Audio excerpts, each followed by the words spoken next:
પવન આ રીતે ફૂંકાય છે એવું હું બોલ્યો નથી, પણ મેં તમને આકૃતિથી એક્સપ્લેન કર્યું કે ભાઈ આ રીતે પવન ફૂંકાય છે. તો જે મેં આકૃતિ દોરી ને એને કહેવાય ક્ષેત્રરેખા. ઓકે, આને કહેવાશે ક્ષેત્રરેખા. બીજી વાત આપણને ખબર છે +q ચાર્જ હોય તો એમાંથી આ રીતે બધું બહાર જશે, પવન બધો બહાર જશે, એટલે ક્ષેત્રરેખાઓ ક્યાં હોય? બહારની સાઈડ હોય, એ બધું બહાર નીકળે. બરાબર. ચલો નેક્સ્ટ છે જો -q ચાર્જ હોય, -q ચાર્જ, તો -q ચાર્જમાં પવન ક્યાં આવે? અંદર આવે. તો આમાં આ રીતે આપણે આકૃતિ ડ્રો કરીએ. તો આ રીતે પવન અંદર આવે તો આ રીતે આપણે આકૃતિ ડ્રો કરીએ. આ રીતે કેમ આવ્યું? તો મેં આની સમજૂતી તમને એ વખતે લેક્ચરમાં આપેલી હતી, વિદ્યુત ક્ષેત્રરેખાવાળા લેક્ચરમાં તમને આપેલી હતી. તો અહીંયા જે હું આ ડિઝાઇન કરું છું ને, જે હું આ લાઈન દોરું છું, આ જે લાઈન દોરું છું, ડિઝાઇન દોરું છું, એને કહેવાય વિદ્યુત ક્ષેત્રરેખા. આને કહેવાય વિદ્યુત ક્ષેત્રરેખા. એમાં પ્લસ ચાર્જ હશે તો વિદ્યુત ક્ષેત્રરેખા ક્યાં જાય? બહાર જાય, અને આમાં અંદર આવે. તો વિદ્યુત ક્ષેત્રરેખા શું છે? તો સાંભળજો પહેલું સ્ટેટમેન્ટ કે વિદ્યુત ક્ષેત્રરેખા એ વિદ્યુત ક્ષેત્રને દર્શાવવાનો ચિત્રાત્મક ખ્યાલ છે. સમજ્યા? આપણે ચિત્રથી સમજાવીએ, જો મેં આ ચિત્રથી સમજાવ્યું, એ ચિત્રાત્મક ખ્યાલ છે, એ છે વિદ્યુત ક્ષેત્રરેખા. બીજું, વિદ્યુત ક્ષેત્રરેખા ખરેખર હોય કે ના હોય? જવાબ છે ના હોય. અહીંથી કઈ આવી રેખા નીકળે? ના નીકળે. પવન નીકળે, અને પવન દેખાય ખરા? ના દેખાય. પવન દેખાય નહીં, પવનને ખાલી આપણે અનુભવ કરી શકીએ કે ભાઈ હા પવન આવ્યો, બાકી પવન દેખાય નહીં. એ રીતે આ જે વિદ્યુત ક્ષેત્રરેખા છે, એ વિદ્યુત ક્ષેત્રરેખા એ કાલ્પનિક હોય. એ શું હોય? કાલ્પનિક હોય. અને આ જે ક્ષેત્રરેખાઓ છે એ ક્યાં સુધી વિસ્તરાયેલી હોય? તો જવાબ છે અનંત વિસ્તાર સુધી વિસ્તરાયેલી હોય, અને આમાં અનંત વિસ્તારથી આમ આવતી હોય. તો આ વાત હતી વિદ્યુત ક્ષેત્રરેખાની. સ્ક્રીનશોટ પાડીને લખી દો, પછી આગળ ચલો. બધાને ખબર પડી? Yes or no? મેસેજ કરો અથવા બોલો. બધાને ખબર પડી? ઓકે, ચલો લખાઈ ગયું બધાને? હું પૂછી નાખું. બરાબર છે.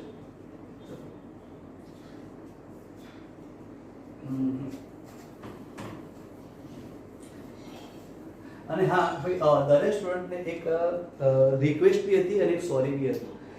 સોરી એટલા માટે કે એકચ્યુઅલી શું છે કે જ્યારથી આ કોરોના સ્ટાર્ટ થયું છે એ દિવસથી પ્રોબ્લેમ એ છે કે આ બોર્ડ જે છે ને, એ બોર્ડ મારું નથી. આ બોર્ડ બીજા એક સરનું છે. હું બીજા એક સરના ત્યાંથી આ બોર્ડ અહીં લાઈન પ્રોવાઈડ કરું છું અને તમને આ રીતે ભણાવું છું. મેં તમને જે યુટ્યુબમાં જે લેક્ચર મૂક્યા હતા અને જે મેં અહીં રેકોર્ડ કર્યા હતા ને લેક્ચર, એ રાતના 1 વાગ્યાના લેક્ચર છે. રાત્રે 1 વાગે મેં અહીં રેકોર્ડ કરીને મોકલ્યા હતા, કેમ કે એ વખતે આ બોર્ડ એ સરને જોઈતા હતા. તો એ વિડીયો મૂકવા માટે હું એ લાવતો હતો રાત્રે, અને પછી બનાવીને એ બોર્ડ અમને પાછો અપલોડ કરતો. એ રીતની વાત હતી. અત્યારે હાલ બી ટાઈમ માટે હું બોર્ડ લાવું છું અને બોર્ડ પાછું આપી આવું છું. અત્યારે હાલ પૂરતું થોડુંક પ્રોબ્લેમ રહેશે. એમાં થોડુંક કમ્પ્લીટ નહીં રહે. જ્યારે કમ્પ્લીટ તમારું ખુલી જશે અને તમે જ્યારે મારા ફેસ ટુ ફેસ આવશો, પછી તમને જેવા હતા કમલ સર 11th એવા મળી જશે. ટેન્શન નહીં લેતા. બરાબર છે? અત્યારે હાલ આ બોર્ડનો બી ઇસ્યુ છે, અને થોડુંક અમારે અહીંયા કોરોના થોડો કેસ બી છે. અહીંયા આ જ્યાંથી હું બોર્ડ લાવું છું ને ત્યાં થોડા કેસ છે કોરોનાના, તો એટલા માટે થોડુંક ઇસ્યુ રહે છે. બરાબર છે? સારું, ચલો હવે સાંભળો. નેક્સ્ટ ક્વેશ્ચન છે એ છે વિદ્યુત ક્ષેત્રરેખાની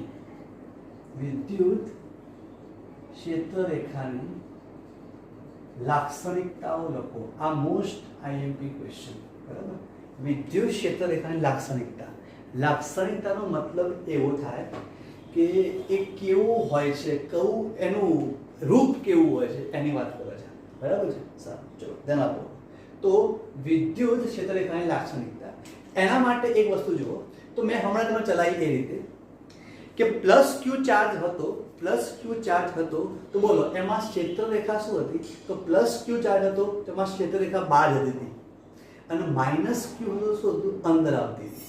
માઇનસ કરું તો અંદર આવતી હતી. હવે જો થાય શું કે ધારો કે અહીંયા એક પ્લસ ક્યુ ચાર્જ છે અને અહીંયા એક માઇનસ ક્યુ ચાર્જ છે.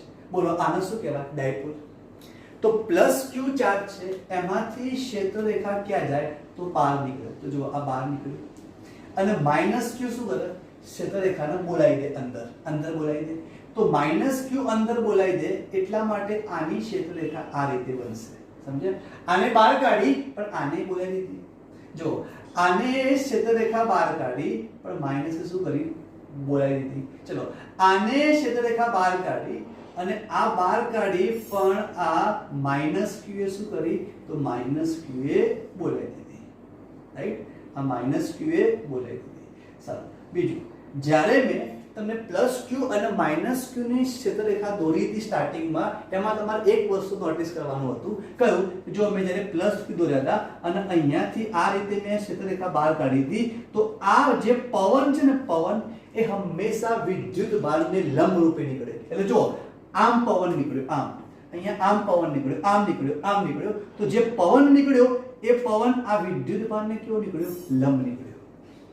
અને જ્યારે માઇનસ ક્યુ હતું એમાં જો પવન આ રીતે આવતો હતો, તો પવન વિદ્યુત ભારને પણ કેવી રીતે આવ્યો? લંબ રૂપે આવ્યો. બરાબર? તો જુઓ અહીંયાથી આ લંબ રૂપે ક્ષેત્રરેખા નીકળી અને પ્લસ ક્યુ માંથી નીકળી અને માઇનસ ક્યુ માં આવી.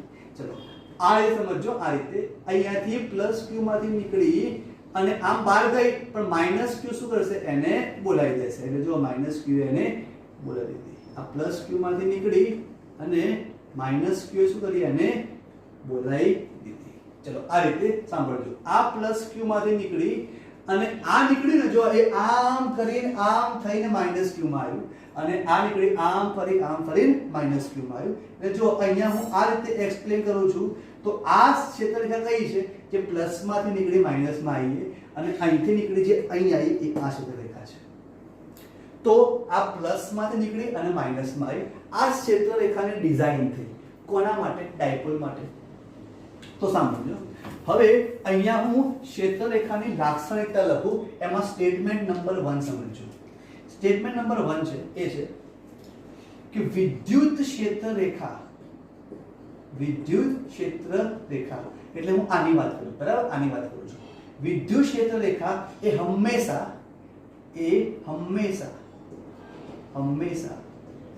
પ્લસ ક્યુ ચાર્જમાંથી, પ્લસ ક્યુ એટલે ધન વિદ્યુતભાર છે ને, બરાબર? હંમેશા ધન વિદ્યુતભાર એટલે કોની વાત કરું છું? આની વાત કરું છું. ધન વિદ્યુતભારમાંથી લંબ રૂપે નીકળી, જો આ લંબ રૂપે નીકળી, દેખાય છે ને? લંબ રૂપે નીકળી ઋણ વિદ્યુતભારમાં એટલે આની વાત કરું છું. એમાં લંબ રૂપે પ્રવેશે.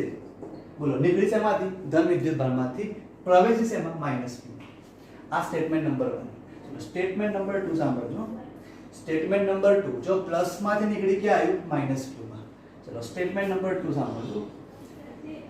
સ્ટેટમેન્ટ નંબર 2 એમ છે કે વિદ્યુત ક્ષેત્ર રેખા એ બંધ ગાળો બનાવતું નથી. વિદ્યુત ક્ષેત્ર રેખા બંધ ગાળો બનાવતું નથી. સાહેબ બંધ ગાળો નથી ના. બંધ ગાળો કોને કહેવાય? તો અહીંયાથી હું આમ જાઉં, જો અહીંથી હું આમ જાઉં એટલે આમ ગયું, પછી અહીંથી હું પાછો આમ આવું, તો બોલો આને શું કહેવાય? બંધ ગાળો. અહીંયા જો અહીંથી ક્ષેત્રરેખા આમ આવી પણ બધું અહીંથી નીકળીને આમ નથી જતી. સમજાવી કહું છું? જો અહીંથી બી આમ આવી, પછી અહીંથી બી આમ આવી, અહીંથી આમ આવી, પછી અહીંથી ક્ષેત્રરેખા આમ થઈ આમ જતી નથી. તો બોલો વિદ્યુત ક્ષેત્રરેખા બંધ ગાળો બનાવશે નહીં. આ બંધ ગાળો ના કહેવાય. જો આવું થયું, અહીંથી બી આમ ગયો, અહીંથી બી આમ ગયો, તો બંધ ગાળો ના કહેવાય. બંધ ગાળો, ચલો આ બંધ ગાળો કહેવાય? ના કહેવાય. આ કહેવાય. કેમ કહેવાય? અહીંથી આમ ગયા અને અહીંથી પાછા આવ્યા. ઓકે, તો સેકન્ડ સ્ટેટમેન્ટ છે વિદ્યુત ક્ષેત્રરેખા બંધ ગાળો બનાવતું નથી. ચલો થર્ડ સ્ટેટમેન્ટ સાંભળજો. થર્ડ સ્ટેટમેન્ટ શું કહે છે કે વિદ્યુત ક્ષેત્રરેખાના જે તે બિંદુએ સ્પર્શક દોરવામાં આવે, શું સ્પર્શક દોરવામાં આવે તો તે પરિણામી વિદ્યુત ક્ષેત્રની દિશા બતાવશે. શું? પરિણામી વિદ્યુત ક્ષેત્રની દિશા બતાવશે. એક્ઝામ્પલ તરીકે સાંભળો. મારે એવું જોવું છે કે આ જગ્યાએ વિદ્યુત ક્ષેત્ર ક્યાં હશે, વિદ્યુત ક્ષેત્રની દિશા ક્યાં હશે. તો આ લાઈન શું કહે છે કે જે ક્ષેત્ર રેખા છે ને, આ ક્ષેત્ર રેખા, એ ક્ષેત્ર રેખા ઉપર તમારે આ બિંદુએ વિદ્યુત ક્ષેત્ર શોધવું છે. તો તમે એ બિંદુએ સ્પર્શક દોરો. એટલે જો મેં સ્પર્શક દોર્યો, આ સ્પર્શક દોર્યો. હવે જે આ સ્પર્શક દોર્યો ને, એ સ્પર્શક તમને વિદ્યુત ક્ષેત્રની દિશા બતાવશે. હવે આ વિદ્યુત ક્ષેત્ર પ્લસ ક્યુ નું હશે કે માઇનસ ક્યુ નું હશે? તો જવાબ છે આ વિદ્યુત ક્ષેત્ર પ્લસ ક્યુ અને માઇનસ ક્યુ નું ભેગું થઈને જે બને એની દિશા હશે. તો એક એક વર્ડ સમજજો. વિદ્યુત ક્ષેત્ર રેખાના જે તે બિંદુ, એટલે આ બિંદુ, એ સ્પર્શક દોરવામાં આવે. જો મેં સ્પર્શક દોરવામાં આવે તો તે પરિણામી વિદ્યુત ક્ષેત્રની દિશા બતાવશે. તો આ પરિણામી વિદ્યુત ક્ષેત્ર થશે કોનું? પ્લસ ક્યુ અને માઇનસ ક્યુ નું ભેગું થશે. એ મને આ વિદ્યુત ક્ષેત્રની દિશા બતાવશે. તો આ ત્રણ સ્ટેટમેન્ટ થયા. સાંભળો હવે ચોથું સ્ટેટમેન્ટ. ધ્યાનથી સાંભળો. ચોથું સ્ટેટમેન્ટ છે એ કે ચલો 1 2 3 થયા. ઓકે, ચલો ચોથું સ્ટેટમેન્ટ છે એ જુઓ. તો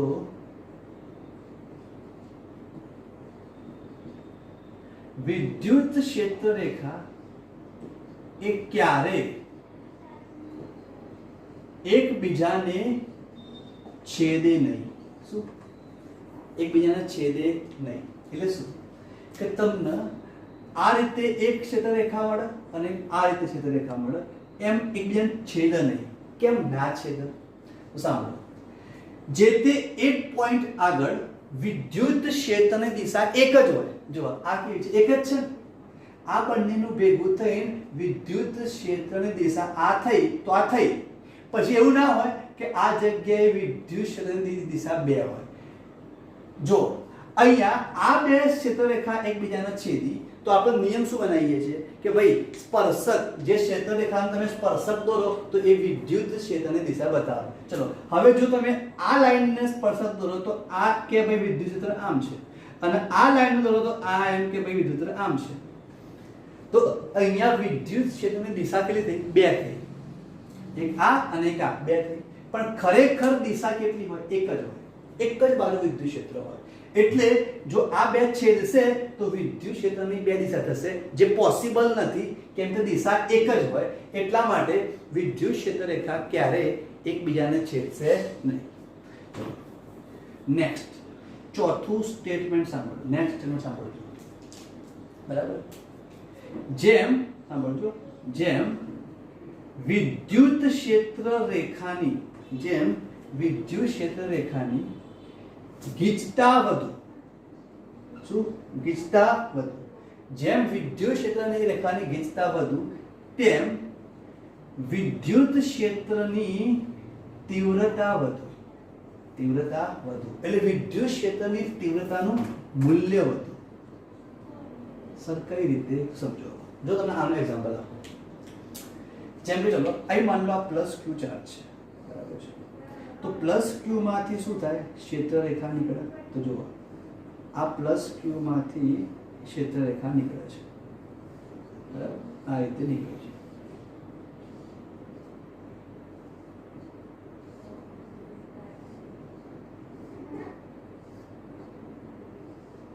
ચલો ધ્યાન આપજો. હવે જુઓ આટલા ભાગમાં ગીચતા કેવી છે? વધારે છે. આ લાઈન બધી ભેગી છે. અને આટલા લાઈનમાં જો, આટલામાં લાઈન બધી છૂટી છે. તો આ લાઈન શું કહે છે? જેમ વિદ્યુત ક્ષેત્ર રેખાની ગીચતા વધુ, તો બોલો અહીં ગીચતા કેવી? વધુ થઈ ગઈ. તો આ જગ્યાએ વિદ્યુત ક્ષેત્રનું મૂલ્ય વધુ હશે, આ એવું કહે છે. અને અહીં ગીચતા કેવી? ઓછી. તો આ જગ્યાએ વિદ્યુત ક્ષેત્રનું મૂલ્ય કેવું હશે? ઓછું. જે આપણને ઓલરેડી ખબર જ છે. કેમ? જેમ નું ઇક્વેશન શું હતું? તો E બરાબર KQ upon R². જેમ R વધારે એમ E કેવા ઓછા. ચલો આ જગ્યા માટે R કેવા થાય? ઓછા થવાના. તો અહીં E કેવા થવાના? વધારે થવાના. અને અહીંયા R કેવા થવાના? વધારે. તો અહીં E કેવા થવાના? ઓછા. જે આપણને ઇક્વેશન ઉપરથી ખબર છે, પણ આ સ્ટેટમેન્ટ આપણને એ જ કહે છે. એટલે બંને વાત કેવી આવી? સરખી જાય. સમજો, જેમ વિદ્યુત ક્ષેત્ર રેખાની ગીચતા વધુ, બોલો આટલા ભાગમાં ગીચતા કેવી છે? વધારે. તો અહીં વિદ્યુત ક્ષેત્ર કેવું? વધારે. અને અહીં ગીચતા કેવી છે? ઓછી. તો વિદ્યુત ક્ષેત્ર ત્યાં ઓછું હશે. વિદ્યુત ક્ષેત્રનું મૂલ્ય અહીં ઓછું હશે, અહીં કેવું હશે? વધારે હશે. ઓકે, ચલો હવે નેક્સ્ટ સ્ટેટમેન્ટ જુઓ. એ જુઓ, સમાન વિદ્યુત ક્ષેત્ર હોય, સમાન વિદ્યુત ક્ષેત્ર હોય તો ક્ષેત્ર રેખાઓ એકબીજાને સમાંતર તથા સમાન ડિસ્ટન્સ પર હોય. સમાન ડિસ્ટન્સ પર હોય એટલે કઈ રીતે? સાંભળો, આ રીતે મેં લાઈન ડ્રો કરી, બરાબર? ચલો આ રીતે મેં લાઈન ડ્રો કરી, ધ્યાન આપજો, બરાબર? ચલો અહીંયા ગીચતા જેવી છે, ગીચતા અહીંયા બી એટલી જ છે. ગીચતા મીન્સ ભીડ. જો અહીંયા જેટલી ભીડ છે, અહીંયા એટલી જ ભીડ છે, અહીંયા બી એટલી જ ભીડ છે, અહીંયા બી એટલી જ ભીડ છે. દરેક જગ્યાએ ભીડ કેવી છે? સરખી. ધેટ મીન્સ દરેક જગ્યાએ વિદ્યુત ક્ષેત્રનું મૂલ્ય કેવું? સમાન. ધેટ મીન્સ એ વિદ્યુત ક્ષેત્ર કેવું છે? સમાન. તો સમાન વિદ્યુત ક્ષેત્ર હોય તો ક્ષેત્ર રેખાઓ એકબીજાને સમાંતર, જો સમાંતર થઈ અને એમાં તથા સમાન ડિસ્ટન્સ પર હોય. જો આ સમાન ડિસ્ટન્સ પર રહી. ક્લિયર? તો સમાન ડિસ્ટન્સ પર રહી, ધેટ મીન્સ ગીચતા કેવી થઈ ગઈ? બધી જગ્યાએ સરખી ગીચતા થઈ ગઈ. અને સરખી ગીચતા થઈ એટલે આ વિદ્યુત ક્ષેત્ર કેવું થઈ ગયું? સમાન વિદ્યુત ક્ષેત્ર થઈ ગયું. તો જે સમાન વિદ્યુત ક્ષેત્ર બતાવે છે. અને અસમાન વિદ્યુત ક્ષેત્ર કેવું હોય? ધ્યાન આપજો. ચલો આ રીતે જે હોય આને કહેવાય અસમાન વિદ્યુત ક્ષેત્ર. અસમાન. કેમ અસમાન? જો અહીં ગીચતા કેવી છે? વધારે છે. તો અહીં વિદ્યુત ક્ષેત્રનું મૂલ્ય કેવું? વધારે.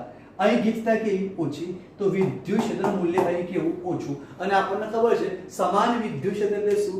વિદ્યુત ક્ષેત્રનું મૂલ્ય દરેક જગ્યાએ સરખું હોય તેને સમાન વિદ્યુત ક્ષેત્ર કહેવાય. અને વિદ્યુત ક્ષેત્રનું મૂલ્ય દરેક જગ્યાએ અલગ અલગ હોય તેને કહેવાય અસમાન વિદ્યુત ક્ષેત્ર. તો અહીં મૂલ્ય અલગ અલગ છે એટલે આ અસમાન વિદ્યુત ક્ષેત્ર થયું. તો આ હતી લાક્ષણિકતા. વિડીયોને આને તમે લખી દો. બધાને ખબર પડી? યસ ઓર નો આન્સર આપો. બધાને ખબર પડી?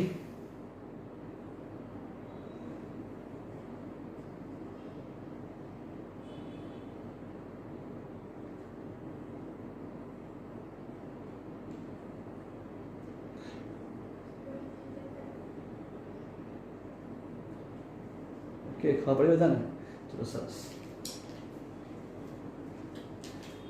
ચલો બધા પાડો, સ્ક્રીનશોટ પાડી દો. બધા સ્ક્રીનશોટ પાડી દો. હું ભૂસી નાખું છું ફટાફટ.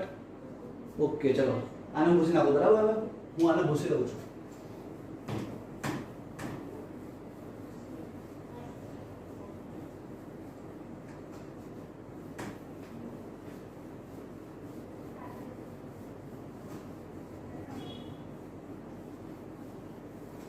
ભાઈ સાંભળો, હવે જો કાલની ટેસ્ટમાં એમસીક્યુ બી હશે. થોડાક એમસીક્યુ રાખીશું. એમસીક્યુ બી હશે, થિયરી બી હશે, દાખલા બી હશે, બધું હશે. હવે આમાં ઓપ્શન નહીં આપતું કેમ કે બહુ ટાઈમ થયો આપણે ટેસ્ટ લીધી, બરાબર છે? એટલે હું પેપર થોડું મોટું રાખીશ. એમસીક્યુ અને દાખલા થિયરી બધું રાખીશ, બરાબર? તમે એ રીતે પ્રિપેર કરજો. ચલો હવે નેક્સ્ટ થિયરી છે એ છે વિદ્યુતીય ફ્લક્સ ફાઈ. શું ભાઈ? વિદ્યુતીય ફ્લક્સ ફાઈ વિશે નોંધ લો.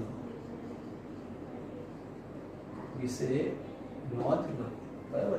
વિદ્યુતીય ફ્લક્સ ફાઈ વિશે નોંધ લો. ચલો વિદ્યુત ફ્લક્સ શું છે સમજો. તો હું તમને એમ કહું કે ધારો કે આટલા ભાગમાં વિદ્યુત ક્ષેત્ર છે, બરાબર?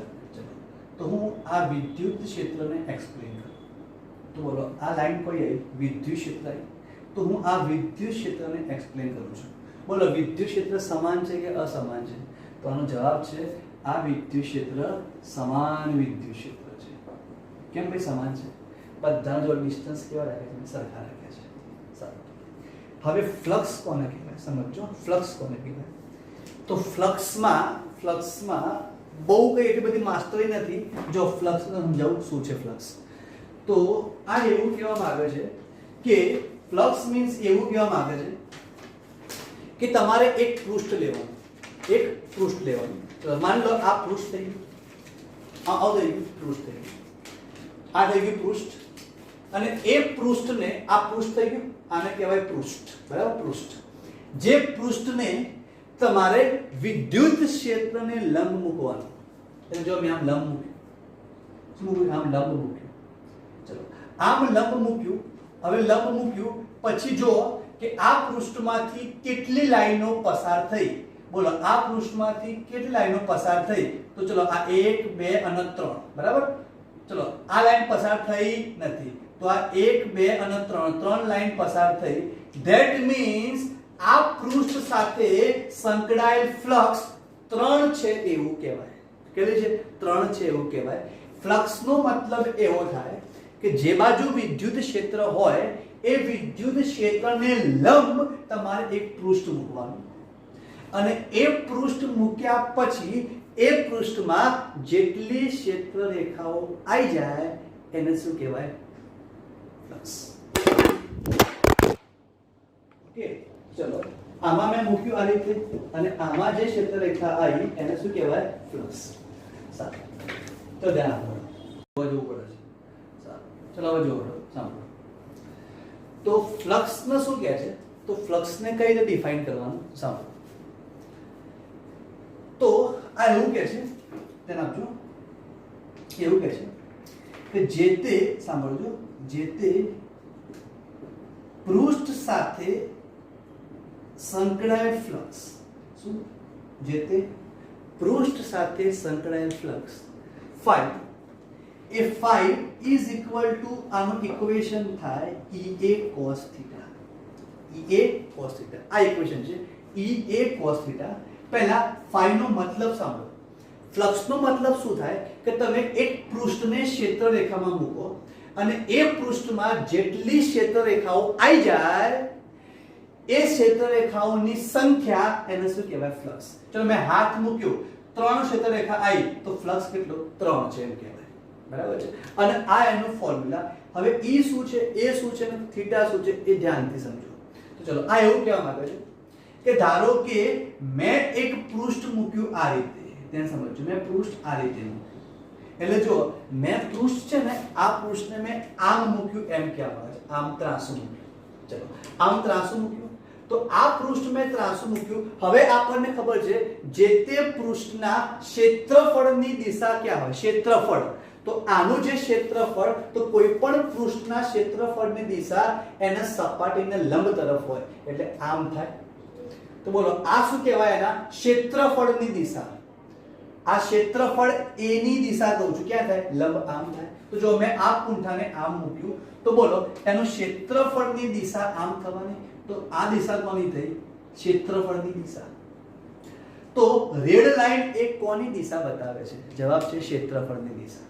બ્લુ લાઈન છે એ કોની દિશા બતાવે છે? જવાબ છે વિદ્યુત ક્ષેત્રની દિશા, એની દિશા. હવે આ E અને A આ બંને વચ્ચે કઈ ખૂણો થયો, થીટા.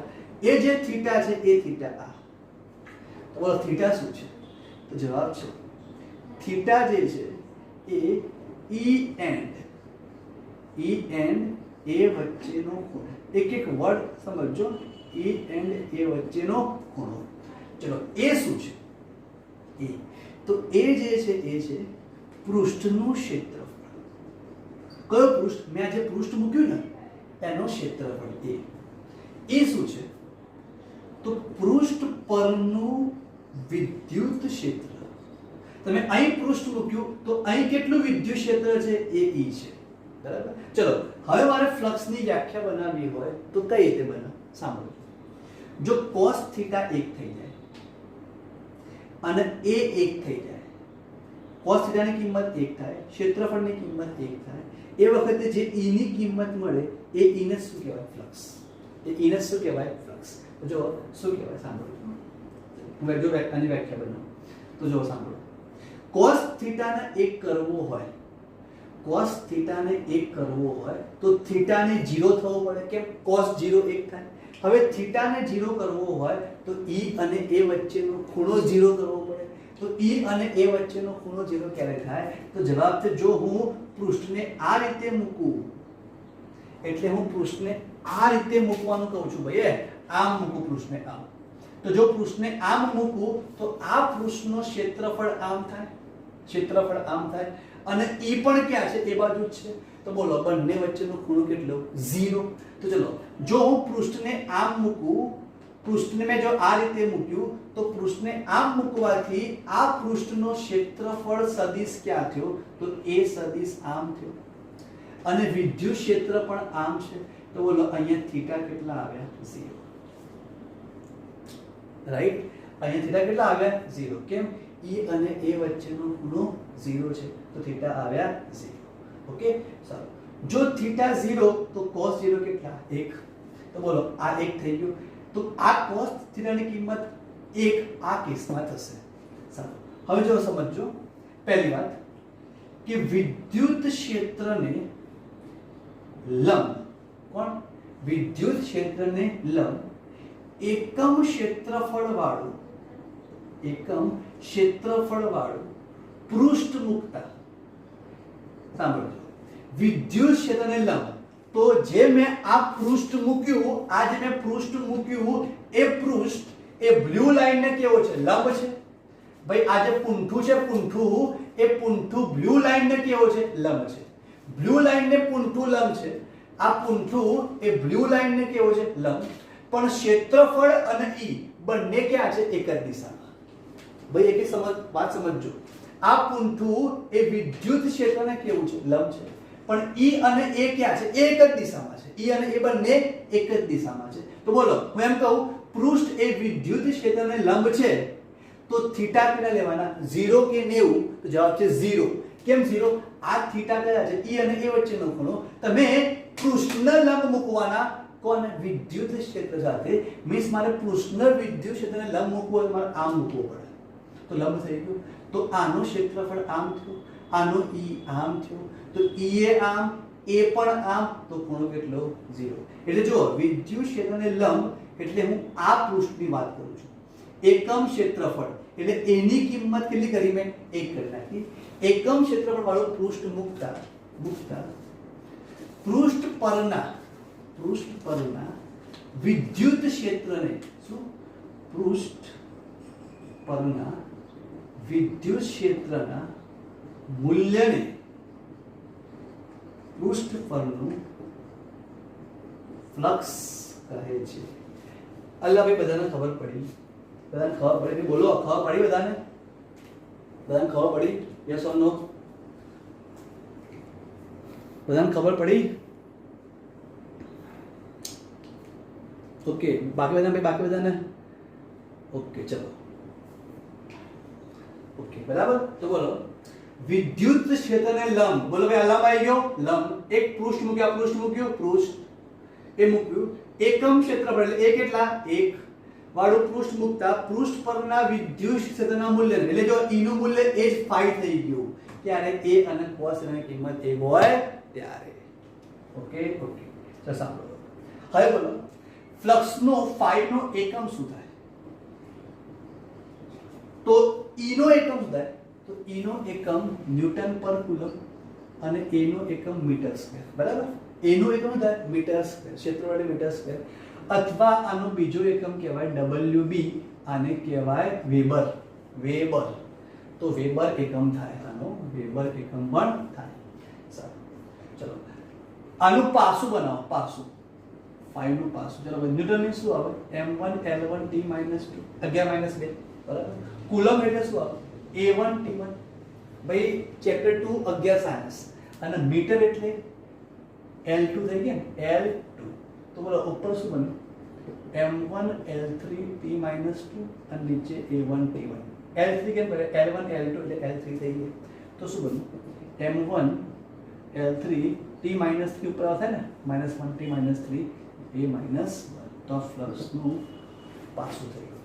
ચલો હવે સાંભળો, આપણને ખબર છે r બરાબર ab cos θ આવું હોય તો r બરાબર a સદિશ ડોટ b સદિશ હોય તો એની જગ્યાએ શું લખાય ab cos θ ab cos θ. હવે ઊંધું વિચારો આવું હોય તો એની જગ્યાએ આવું લખાય તો અહીંયા phi બરાબર ea cos θ છે. સાંભળજો phi બરાબર ea cos θ છે તો phi બરાબર સંકલન e સદિશ ડોટ a સદિશ પણ કહેવાય.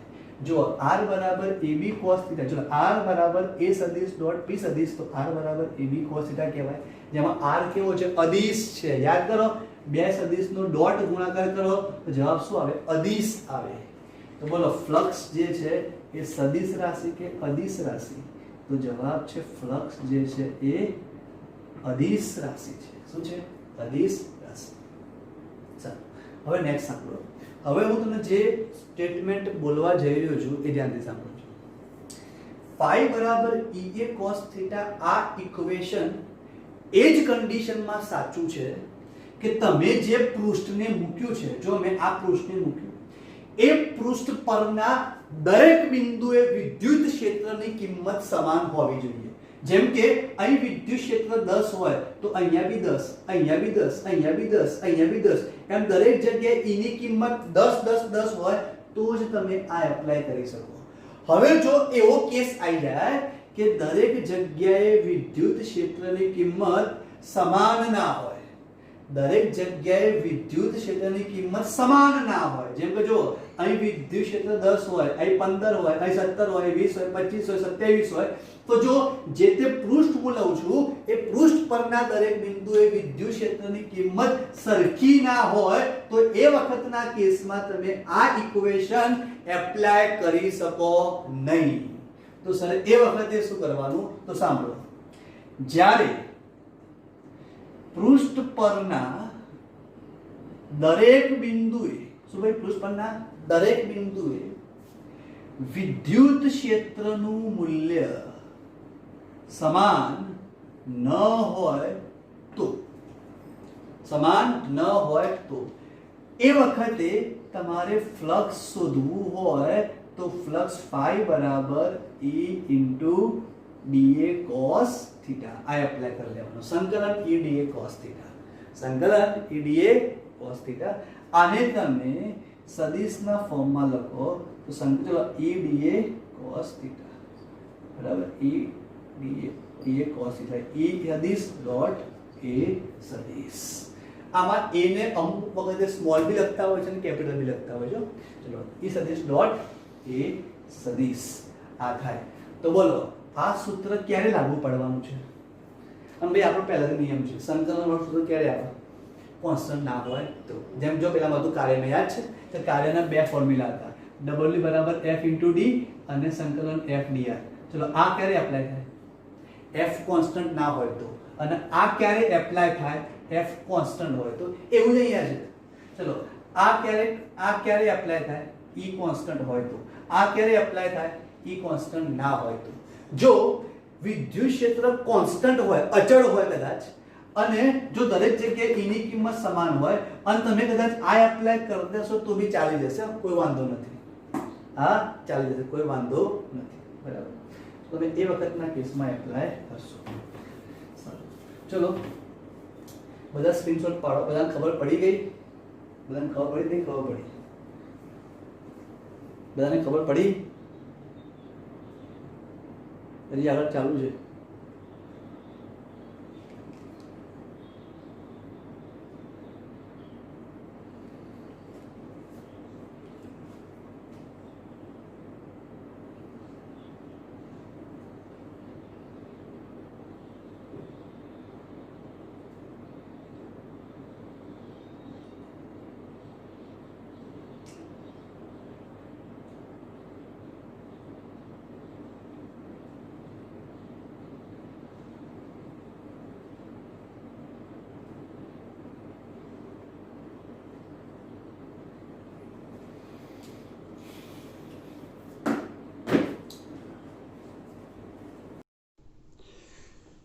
ઓકે તો જો સ્ટુડન્ટ્સ, તો વિદ્યુત ફ્લક્સની જે થિયરી છે ને વિદ્યુત ફ્લક્સની જે થિયરી ચલાવી એમાં હજી એક બાકી છે. એમાં એક સ્ટેટમેન્ટ લખજો કયું કે વિદ્યુત ફ્લક્સ એ ધન ઋણ કે શૂન્ય હોઈ શકે.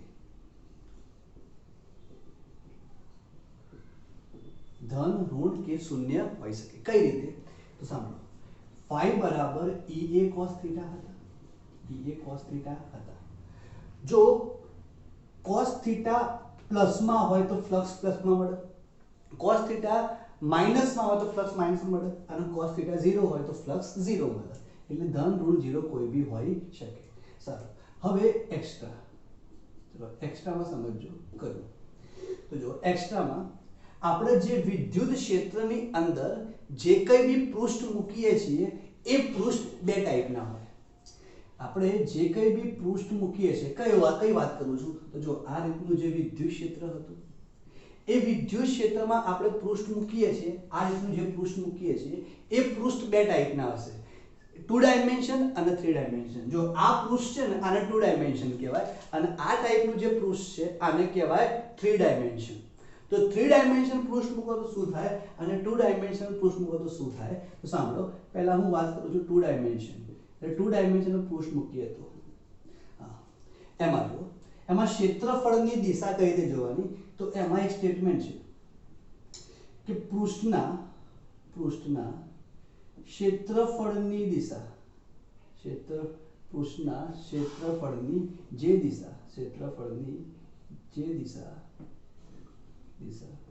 વિદ્યુત ક્ષેત્રના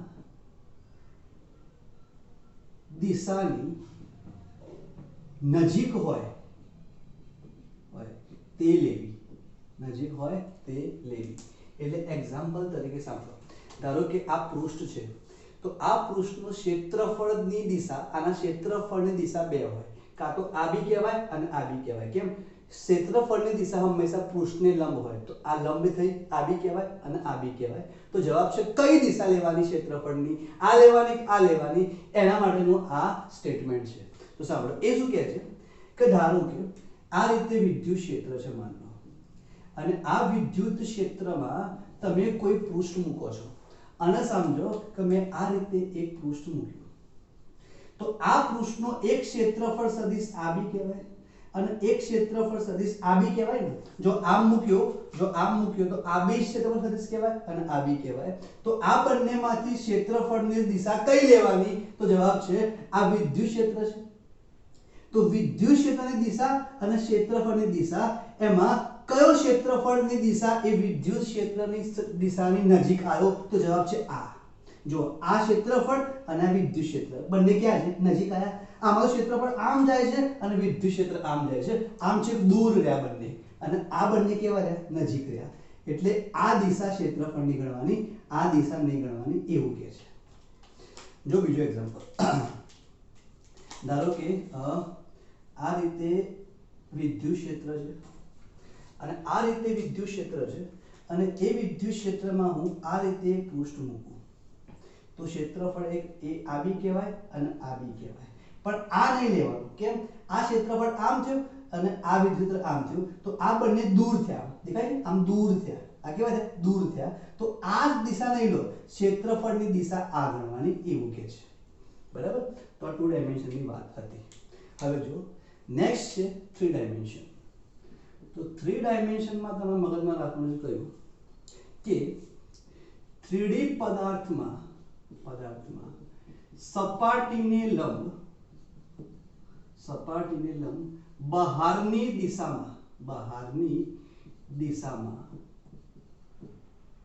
દિશામાંનો ક્ષેત્રફળની દિશા લેવી. બહારની દિશાવાળી લેવાની. એટલે શું કહેવા માંગે છે સમજો. ધારો કે આ રીતનું વિદ્યુત ક્ષેત્ર છે, બરાબર? આ વિદ્યુત ક્ષેત્ર છે, એ વિદ્યુત ક્ષેત્રમાં માન લો મેં આ રીતે એક સમઘન મૂક્યું. સમઘન, ભાઈ સમઘન છે એ 3 ડાયમેન્શન કહેવાય, 2 ડાયમેન્શન કહેવાય? જવાબ છે 3 ડાયમેન્શન કહેવાય. તમે સમઘન મૂક્યું તો શું કહે છે? આ સમઘનમાં એક પૃષ્ઠ આ થયું. હવે આ પૃષ્ઠનો એક ક્ષેત્રફળ સદિશ આમ બી થાય અને એક આમ બી થાય. તો જે ક્ષેત્રફળ સદિશ પૃષ્ઠની અંદર આવે ને એ નહીં લેવાનું, બહાર જાય લેવાનું. એટલે જો આ ક્ષેત્રફળ સદિશ લેવાનું. જો એવું કહેવા માંગુ છું, આ સમઘન છે, આ છે, તો આમાં આનો જે આ સપાટી છે, આ સપાટીનું ક્ષેત્રફળની દિશા આ બાજુ થાય, એક આયત થાય, પણ આ નહીં લેવાની. કેમ કે એ પદાર્થની અંદર ઘૂસે છે. પદાર્થમાં ઘૂસે એ નહીં લેવાની, પદાર્થમાંથી બહાર નીકળે એ લેવાની. એટલે આ લેવાની. ચલો, અહીંયા ક્ષેત્રફળની દિશા આ થાય, અહીંયા આ થાય, અહીંયા આ થાય, અને આ સપાટી માટે આમ બહાર આવે. ઓકે, તો આ રીતે ક્ષેત્રફળની દિશા લેવાની. સારું, બીજી વાત સમજો કે સમાન વિદ્યુત ક્ષેત્રમાં 3D પદાર્થ મૂકવામાં આવે. કયો 3D પદાર્થ મૂકવામાં આવે તો તે પદાર્થ પરનું ફ્લક્સ શું થાય? 0 થાય. તો તે પદાર્થ પરનું ફ્લક્સ 0 થાય. જો કઈ રીતે તમને એક્સપ્લેન કરું, સાંભળજો. ચલો, આ સમઘન મેં મૂક્યો છે. આટલી જે સપાટી છે, આટલી સપાટી, આપણા ફ્લક્સનું ફોર્મ્યુલા શું હતું? Ea cos θ. આવું હતું. આટલી જે સપાટી છે, અહીંયા વિદ્યુત ક્ષેત્રની કિંમત E છે, એ આમ છે. તો બોલો, અહીંયા E અને A ક્યાં આવ્યા? એક જ દિશામાં. તો ખૂણો કેટલો? 0. અને cos 0 કેટલો? 1. ધેટ મીન્સ અહીંયા ફ્લક્સ કેટલું થાય? E * A થાય. કેમ cos 0 1 થાય? ચલો, અહીં જુઓ. આ કેસમાં શું થાય? તો આ સપાટી માટે વિદ્યુત ક્ષેત્ર આમ થયું અને ક્ષેત્રફળ આમ થયું. તો ખૂણો કેટલો થયો? 180. કેમ? વિદ્યુત ક્ષેત્ર આમ, ક્ષેત્રફળ આમ. ખૂણો 180, તો cos 180 આવે, અને cos 180 કેટલા? -1. તો આ ફ્લક્સ, અહીં ફ્લક્સ કેટલો આવે?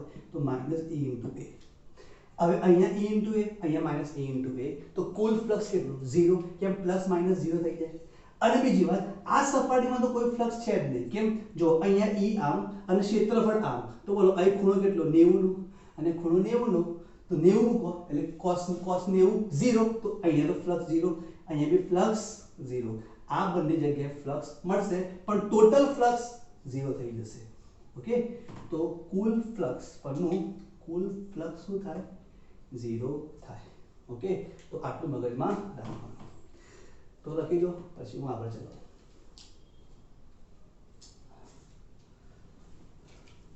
ઓકે, ચલો.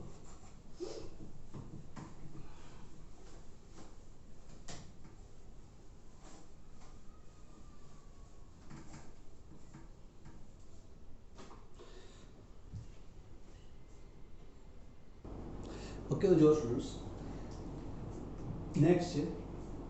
નેક્સ્ટ છે ગાઉસનો નિયમ સમજાવો. ગાઉસનો નિયમ. ચલો, ગાઉસનો નિયમ શું કહે છે? તો ગાઉસનો નિયમ આપણને બે રીતે હેલ્પ કરશે. કઈ રીતે?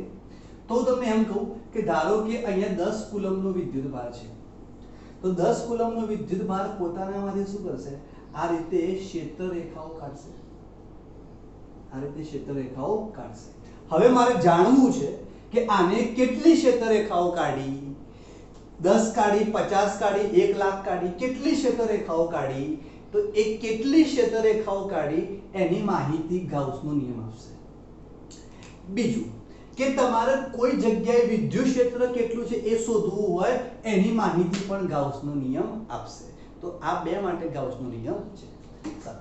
ચલો, એમાં હું અત્યારે હાલ ફોકસ કરું છું એના ઉપર કે જે તે વિદ્યુત ભાર કેટલી ક્ષેત્ર રેખાઓ કાઢે છે એના ઉપર ફોકસ કરું છું, અને એ કઈ રીતે શોધાય એના ઉપર હું ફોકસ કરું છું. સારું, તો જુઓ, અહીં ગાઉસ શું કહે છે? તો ગાઉસનું પહેલા કેવું એવું છે કે ધારો કે મારે એક આ Q વિદ્યુત ભાર છે, એક બિંદુ વિદ્યુત ભાર Q છે, અને આમાંથી કેટલી ક્ષેત્ર રેખાઓ નીકળી એ મારે શોધવી છે. તો ગાઉસ શું કહે છે કે તમારે જે વિદ્યુત ભારમાંથી કેટલી ક્ષેત્ર રેખાઓ નીકળી એ શોધવી હોય, એ વિદ્યુત ભારને કેન્દ્ર ઉપર મૂકો. કોના કેન્દ્ર ઉપર? તો એક કાલ્પનિક કવચના કેન્દ્ર પર મૂકો. એટલે જુઓ, મેં અહીંયા એક કવચનું ઇમેજિનેશન કર્યું. મેં શું કર્યું? એક કવચનું ઇમેજિનેશન કર્યું. આ ખરેખર કવચ છે કે નહીં? નથી. મેં કવચની કલ્પના કરી છે. કવચ છે, કવચ મીન્સ 3 ડાયમેન્શન થયું. તો કવચની કલ્પના કરી છે. તો આ કાલ્પનિક કવચ છે, કાલ્પનિક કવચ. જેને ગાઉસે નામ આપ્યું ગાઉસિયન પૃષ્ઠ, આને કહેવાય ગાઉસિયન પૃષ્ઠ. પછી શું કહે છે, એક કાલ્પનિક કવચના કેન્દ્ર ઉપર તમે એ બિંદુવત વિદ્યુતભાર મૂકો. કયો બિંદુવત વિદ્યુતભાર? કે જેમાંથી ક્ષેત્રરેખાઓ નીકળે છે અને જે ક્ષેત્રરેખાઓની સંખ્યા મારે શોધવી છે. તો મેં મૂક્યું. હવે બોલો આ ક્યુ વિદ્યુતભારમાંથી ક્ષેત્રરેખાઓ નીકળે, તો બોલો આ રીતે ક્ષેત્રરેખાઓ ક્યુ માંથી નીકળી કે ના નીકળી? જવાબ છે નીકળી. ચલો એ કોને લિંક થઈ? તો ગાઉસિયન પૃષ્ઠે લિંક થઈ. હવે બીજી વાત સમજો. એમ કહેવાય આ ક્યુ માંથી જેટલી ક્ષેત્રરેખાઓ નીકળી એ બધી ક્ષેત્રરેખાઓ આ કવચને મળી, રાઈટ? જો આમાંથી 10 ક્ષેત્રરેખાઓ નીકળી હોય તો કવચને કેટલી મળે? 10 જ મળે. એટલે ક્યુ માંથી નીકળતી ક્ષેત્રરેખાઓની સંખ્યા ઇઝ ઇક્વલ ટુ કવચને મળતી ક્ષેત્રરેખાઓની સંખ્યા. સારું, તો જુઓ પહેલું સ્ટેટમેન્ટ આકૃતિમાં દર્શાવ્યા પ્રમાણે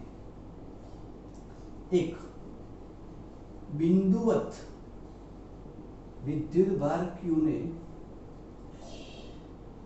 R ત્રિજ્યાના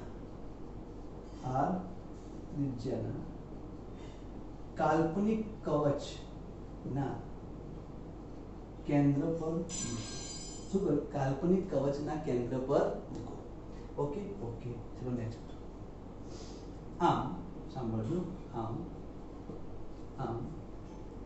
વિદ્યુતભારમાંથી નીકળતી ક્ષેત્રરેખાની સંખ્યા, વિદ્યુતભારમાંથી નીકળતી ક્ષેત્રરેખાઓની સંખ્યા ઇઝ ઇક્વલ ટુ કવચને મળતી ક્ષેત્રરેખાની સંખ્યા. Right right. જેટલી ક્યુ વિદ્યુતભારમાંથી નીકળી એટલી જ કવચને મળશે.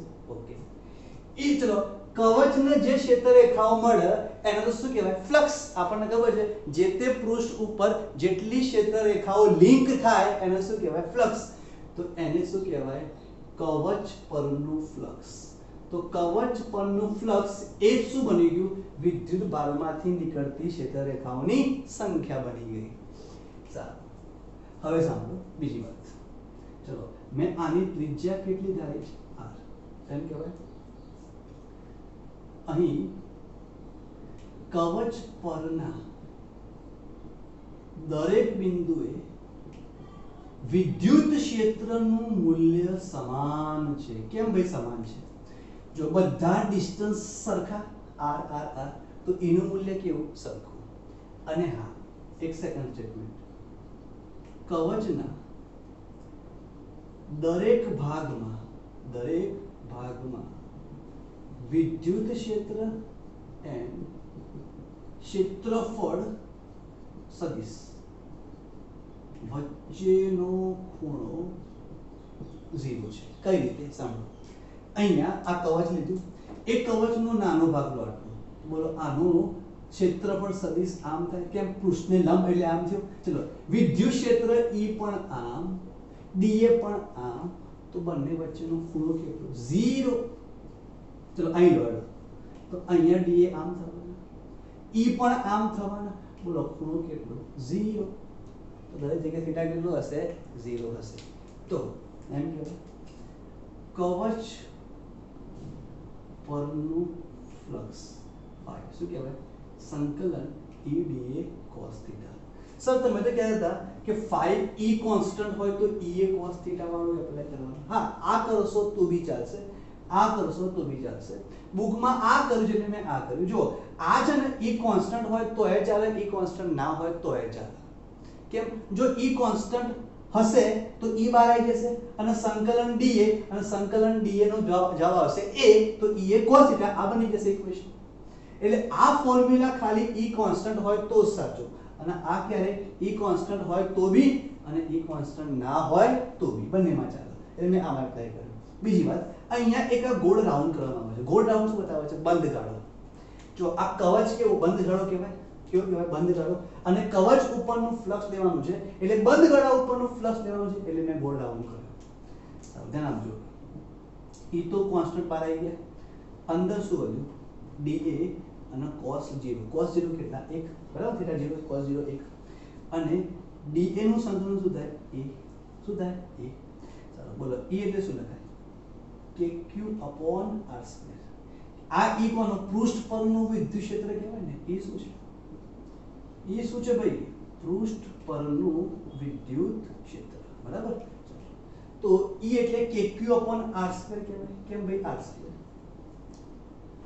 બિંદુવત વિદ્યુતભાર છે ને અને a મીન્સ કોનો એરિયા આવે કવચનો એટલે 4 પાઈ r square બોલો r square ઉપર નીચે કટ થઈ ગયા તો શું વધ્યું kq into 4 પાઈ ચાલો k ની જગ્યાએ શું લખાય 1 upon 4 પાઈ epsilon એટલે 1 upon 4 પાઈ epsilon ઉપર q into 4 પાઈ m ના m મેં k ની કિંમત મૂકી 1 upon 4 પાઈ epsilon 4 પાઈ કટ થઈ ગયા તો phi બરાબર શું બન્યું q upon epsilon 0 q upon epsilon 0 તો q upon epsilon 0 એ ફ્લક્સ આવ્યું જે ફ્લક્સ કયું કહેવાય કવચ ઉપરનું બી કહેવાય અને q માંથી જે ક્ષેત્ર રેખાઓ નીકળી એની સંખ્યાનું બી કહેવાય હવે સાંભળો તો અહીંયા ઓલ ઓવર આવું કહેવાય phi બરાબર આ બી લખાય સંકલન સાંભળો સંકલન e dA cos θ આ બી લખાય બરાબર ચલો આની જગ્યાએ is equal to સંકલન e સદિશ ડોટ dA બી કહેવાય ને કેમ ભાઈ આવું કહેવાય cos θ નીકળે તો ડોટ આવી જાય કોણ આવી જાય ડોટ આવી જાય તો સંકલન e સદિશ dot dA is equal to q upon epsilon 0 આ બી કહેવાય તો મેં is equal લખ્યું તો ગાઉસનો નિયમ શું કહે છે સાંભળજો કે વિદ્યુત ક્ષેત્રનું વિદ્યુત ક્ષેત્ર એટલે E થયું વિદ્યુત ક્ષેત્રનું પૃષ્ઠ પર પૃષ્ઠ એટલે કવચની વાત કરું છું પૃષ્ઠ પર નું પૃષ્ઠ સંકલન પૃષ્ઠ પરનું પૃષ્ઠ સંકલન જો વિદ્યુત ક્ષેત્રનું કવચ પરનું પૃષ્ઠ સંકલન એ પૃષ્ઠમાં એટલે કવચમાં પૃષ્ઠમાં ઘેરાતા વિદ્યુતભાર એમાં કયો વિદ્યુતભાર ઘેરાયો q ઘેરાતા વિદ્યુતભાર તથા પરમિટિવિટી એટલે શું એપ્સિલોન 0 ના ગુણોત્તર